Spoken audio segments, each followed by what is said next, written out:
Don't be too impatient. At Claravan's words, Lulak nodded his head heavily. Let's watch it. Make sure to report it directly to me after each class. Claravan took another sip of tea and replaced it with an answer. Smart. It was then that sound of knock was heard. It was V's who appeared with Lulak's permission to come in. Father, the people from the top of Durak have come. Then I'll get up. As soon as V's stepped into the office, Claravan said, greeting Lulak. Only then, when V's noticed the existence of Claravan, outright displeased and frowned. You were there too. It's been a long time, V's.nim. The two of them couldn't get along and said the thing right in front of him. My father has to meet an important person, so get out of the table. No, sit down for a while, then go, Claravan. Father. Although V's showed dissatisfaction, Lulak did not budge. Claravan, compelled to follow the orders of the mansion lord, shrugged and sat down again. Ask someone on the top of Durak to come in. Yeah. Although he didn't like the situation, V's moved smoothly while staring at Claravan. Soon after, a middle-aged man in a fancy dress waiting outside came in and politely greeted Lulak. Nice to meet you. This is Croydon Anginas at the top of the Durak. Anginas. The familiar family name wrinkled Claravan's eyebrows.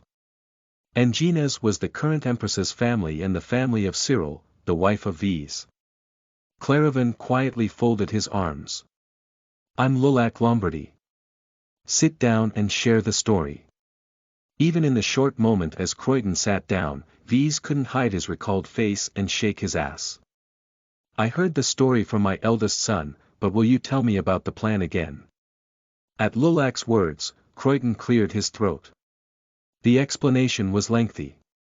After the long story, Claravan asked to confirm the point.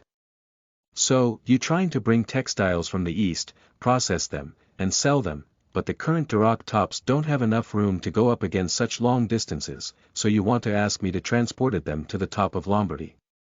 Yes, that's right. Also, the payment for the textile should be borrowed from Lombardy Bank. Yes, I would appreciate it if you do. Ha! What the hell is this bullshit? Claravan rubbed his bloody forehead and stared at V's sitting across the table. Lulak was also rubbing his stretched beard as if he was uncomfortable. Isn't that a very good way, father? The words of the stupid V's seemed to explode. Now it was clear that he didn't even know what was the problem. If this is the case, please pay a large amount. Moreover, the Empress's cousin brother, who was none other than Angina's delinquent, as if he was looking for the money he had entrusted to him. Gosh, from their point of view, they might have thought it was all a simple thing. This is Angina's, the mother's family of Astana, the first prince. The imperial family, at the front with the Empress as the back boat, was tied together. In other words, Lombardy had to deal with the failure of this business, where only the shell was on top of the Durak, and eventually running with Lombardy's money. Unless they intend to completely pretend to be with the imperial family, it would be impossible for Anginas to procure the door as if pursuing a debtor, and knowing that, they knocked on the door of Lombardy.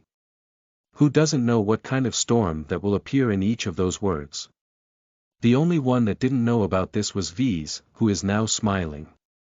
Not even Lulak knows how ridiculous this business plan. Claravan tried to calm his anger. It was because he believed that Lulak would refuse moderately. I'll leave this to you, V's. Try to do it thoroughly without making any mistakes. My lord.